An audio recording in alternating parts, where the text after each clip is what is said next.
by my strength. Ain't nobody man enough to feel the pain. And you could be next, you better give respect. Cause ain't nobody breaking this redneck. No, they don't want none. No, they don't want none. They don't want none. No, they don't want none. They don't want none. No, they don't want none. They looking scared, no, they don't really want none. This is Chris Akers, head football coach of your Gate City Blue Devils, and you're listening to the home of Blue Devil Sports. This is Gate City Sports Radio.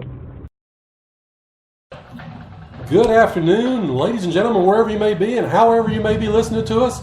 Thank you for making us a part of your beautiful, no, it's not Friday, it's Thursday night football here from Wise Central High School. Again, our Gate City Blue Devils look to finish up the 2018 season on the road on an uptick as they take on, again, Wise Central here on the beautiful campus of Wise Central High School. I'm Joe Carter along with Chris Carr, and again, we're coming to you live as Gate City looks to atone for some near misses this year and end the season on a good note. Again, Gate City comes in off the disappointing 14-0 loss, or excuse me, 26-21 loss last week to John Battle. Of course, they had that 14-0 lead early before it did get away from them late. Wise Central, though, comes in fresh off of a 27-21 win over Lehigh, in which C.J. Crabtree rushed for 140 yards, Matthew Boggs had 132 yards, and freshman Ethan Mullins threw for 151 yards as the youngest team in the Mountain 7 gained over 500 yards on the Generals to pick up their second win of the season. We're going to have an in-depth look at this Gate City Wise Central matchup here in just a few moments, but first we'll preview the other exciting matchups across Northeast Tennessee and Southwest Virginia, give you the picks for the games as we go over all the playoff scenarios as well for Tennessee and Virginia. We'll highlight the Premier Pharmacy Players of the Week, the starting lineups, and everything you need to know to get set for an exciting night of football action. So we'll be back here in just about 1 minute. Again, get the start of the show. Again, you're listening to the home of Blue Devil Sports. This is Gate City Sports Radio. Tremendous customer service, affordable prices, and outstanding work. That's what you're going to find at State Line Collision. They take care of all your collision repair, body work, paint, and automotive needs for everyone in Southwest Virginia and Upper East Tennessee. And they want to take this opportunity to say thank you for the thousands they've been allowed to serve, and they look forward to serving the next thousands into the future. So if you've got a need, give them a call. 423-392-0828. Again, 423-392-0828. State Line Collision, proud supporters of Gate City Athletics. This is Kate Pendleton of the Gate City basketball and softball teams, and you're listening to the home of Blue Devil Sports. This is Gate City Sports Radio. And we're back here live from Wise Central High School. Again, our Gate City Blue Devils look to conclude the 2018 season here taking on the Warriors. And you just heard the tagline from Kate Pendleton. Again, congratulations to Kate. She signed to play with Milligan this past week. She'll be playing softball again for the Lady Buffaloes, and again, congratulations to her. And of course, we've got some other signings coming up. We'll talk about that in here in just a few minutes. But first of all, I want to welcome in the man, the myth, the legend. He is Mr. Chris Carr. Chris, appreciate you tonight. How's everything going your way? Glad to be here, Joe. Looking forward to a great, relaxing weekend off. Nowhere else I'd rather spend a Friday night. Wait a minute, you're saying this is not Friday night? Not so fast, my friend. Again, this is Thursday night. Of course, some of the remnants of the hurricane that just came through Mexico and building strength in the Gulf of Mexico is coming up. So several games have been moved up to tonight, of course, with ours as well. And we're going to preview each of those here in just a few minutes. We'll talk about that and get you ready again for a Thursday night and a Friday night night of exciting football. So you're saying I have to go to work tomorrow? Unfortunately, yes. Unless Gate City wins 50-0, we'll give you the day off. You'll write a note from my administrator exactly. for that. So we'll have to Sounds good. That's a deal. Have to get with Coach Chris Akers with that one. So again, like I said, loud environment here, but a beautiful environment here at Wise Central High School as we again get set for this matchup. So we'll talk about Northeast Tennessee first. We'll get things going here in the Northeast Conference. Let's talk about Sullivan East at Greenville. Last year, Greenville just absolutely crushed Sullivan East. Look for pretty much the same this year. East showed plenty of heart last week, and they're getting their first win of the season with a 30-8 victory over the Fighting Preston Patricks of Sullivan North High School. Again, the Patriots at 1-8. They were going to be the first time winless since 2012. Of course, they avoided that with that big win. However, Greenville 9-0 is looking for their third consecutive undefeated season. I know we got this game in our picking panel. The spread's 56. I think East will play just well enough to not let that be taken up. I've got Greenville winning this one 52-0. Joe, I kind of agree with you, but I'm not so sure that it's going to be East playing more competitively. I think, Greenville's coaching staff, they're really smart. They're intelligent. They know what they're doing. They know that, let's just be honest, tonight's a cakewalk for them. I think they're going to rest their starters. As long as they can keep maybe a 21-point lead, I see the second, third, fourth stringers getting some serious playing time tonight. I think the game will be relatively close. It'll be respectable. Not as bad as it could be if it was like the third or fourth game of the season. Gotcha. Again, that game will be played tonight in Greenville starting at 7 o'clock. Another ball game which was moved up to tonight starts at 7:30 in Sullivan Central at Elizabethton. Another sort of classic mismatch, if you will. Elizabethton 8-1, steaming towards another 4A playoff appearance. They look to be the number 2 seed as they get ready for the playoffs, which begin next week. Central at 1-8, of course, they did get that big win over East earlier this season, but the Cyclones have won 15 of the 16 past meetings with the Cougars. I don't think the game is close tonight. I think Elizabethton, they showed last week in beating Sullivan South that they are for real. I've got Elizabethton winning this one 49-6. Just take what I said a minute ago and apply to this game. So again, those two first matchups in Northeast Tennessee. Johnson County, Unicoi County, possibly the game of the night. Again, the Blue Devils are at home. Arguably, that's a good word for everybody. One of the most explosive players at running back, Cody Lewis. Johnson County, though, counters with one of their best players. Again, running back, defensive back, Nathan Lane.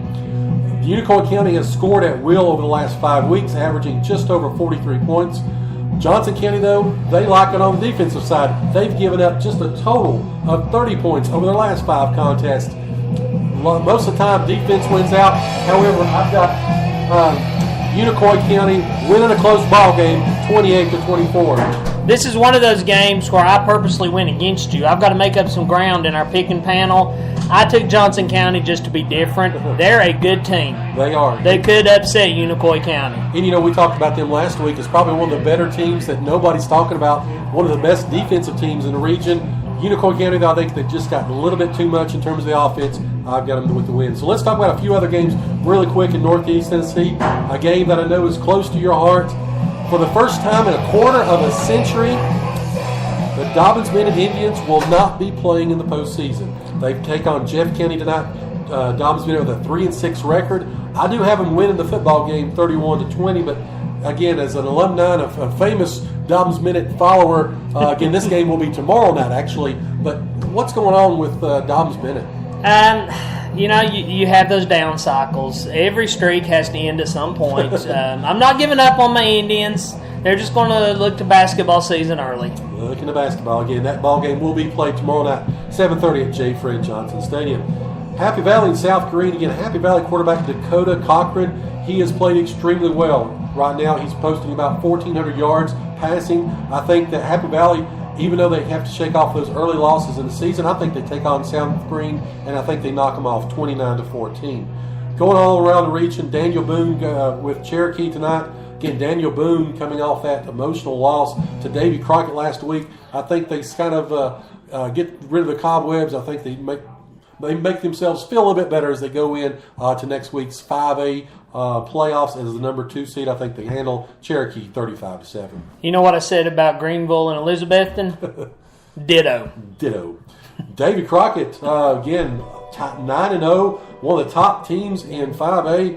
Again, they take on Morristown East. I think they come out a little bit flat again off that emotional high last week, the Musket Bowl. Again, they locked up the number 1 seed. They're playing for a perfect season. Morristown East at 3-6 don't have a lot to play for, but I think they give Crockett all they want in the first half. But Cade Larkins and his group gets things going in the second half.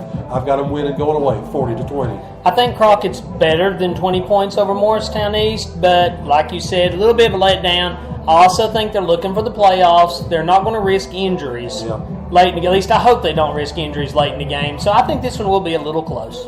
Sullivan South, talking about playoff teams again. They're coming in as the number 3 seed in that particular classification in terms of 4A. Sullivan South and Sullivan North. Sullivan North, it's run off the rails. Losers of 4 of their last 5. This would give them a 5-5 record. They have already locked in the number 4 seed in the 2A playoff rankings. They're going to be going to Meigs County next week, one of the top teams in the state. South, I think, in the rivalry game, I've got them winning big. I don't think North has enough with the injuries. I think South wins 33-7. I'm not sure what's going on in Sullivan North, but it can't be good. This is a rivalry game. I don't think South would call off the dogs at any point just because it is Sullivan North. Talking about Sullivan North going to the playoffs next week, like you said, Meigs County should handle them easy. That is one advantage, I guess, to Dobbins Bennett not making the playoffs because they don't have to go to Maryville. So they're looking at teams like Ooltewah and Maryville, and that's what in the Region 2 they're talking about. The team in the 4th seed does not want to be there because, again, you're looking at Greenville. And right. If you're the number 3 seed, you're looking at Elizabeth. And, again, 2 of the top teams in the state. Most of the time we talk about Tennessee worrying about teams in Knoxville and Nashville. For the first time in a while, teams are having to worry about teams up this way. So, well, that's a good thing, Joe. It shows, our talent level is improving, I think, in East Tennessee, and I believe it has to do with playing more schools than just the old Big Ten. Exactly. Now, talking about Northeast Tennessee, some of the things, and as we come sort of as a recap of the season, as we close things out here, some of the things that surprise us, maybe talking about Northeast Tennessee, David Crockett was predicted to be a pretty good football team, but the number one thing that sort of shocked me this year, who would have thought that they would be 9-0 with some of the wins that they've had? Well, the Pioneers. The Pioneers had some issues last season, we'll say. I really did not see them rebounding like they have this year. It's been really impressive. I'll admit, I thought Boone would take care of them last week, and that shows again how much I know. But they really have been a pleasant surprise this season. The second thing is, and I may mention this a few weeks ago, who would have thought the 6A Science Hill Hilltoppers would go 0-3 against Elizabethan, Dobbins Bennett? Oh wait, who beat them? The second loss? The 3-6 Dobbins Bennett Indians. But you talk about that. That's another thing which I'll get to in just a moment. But that they lose to Daniel Boone, Dobbins Bennett, Elizabethan, and still be able to make it to the playoffs, and yet maybe even have a home game. Who would have thought that? That's the second thing that sort of surprised me in Northeast Tennessee. Goes back to the saying, any given Sunday, any given Friday night. Or Thursday night. If you're in Wise. Third thing, talking about Unicoi County, Johnson County, a great matchup going on. These two teams were picked to probably be in the 3A playoff contention, but these two teams meet with a combined record of 16-2. Each of them come in with only 1 loss apiece. 2, pretty good football programs. Johnson County, but Unicoi County kind of new to success. But anyway, who would have thought these two teams come in with that kind of combined record? Right. Both teams, pleasant surprise. I said last week, I think the best thing that's happened to Johnson County is the redistricting. Yeah. They're showing what they're able to do with competitive or comparable schools. The fourth thing that sort of surprised me, talking about the 2A division, you got Hampton, Happy Valley, and Sullivan North, which has had a stranglehold on that division the last few years. None of them are going to win it. It's going to be South Green at 3-0, which is the league's only unbeaten team. You talk about a North that's fallen off. Hampton, which is taking a step back. Happy Valley playing pretty good football, but again, South Green in first position. Something that surprised me. Again, that's the number 4 thing around the region. Do you credit that to South Green being that much better, or the other teams just kind of falling on their faces? Taking a step back, I think it does have something to do with some graduation losses. Injuries have plagued, of course, North, and of course, Happy Valley and Hampton had some severe graduation losses over the last couple of years. But anyway, again, that's the 4th thing to look for. So, let's look at what you got for number 5. Let's talk about Dobbins Bennett, which knocked off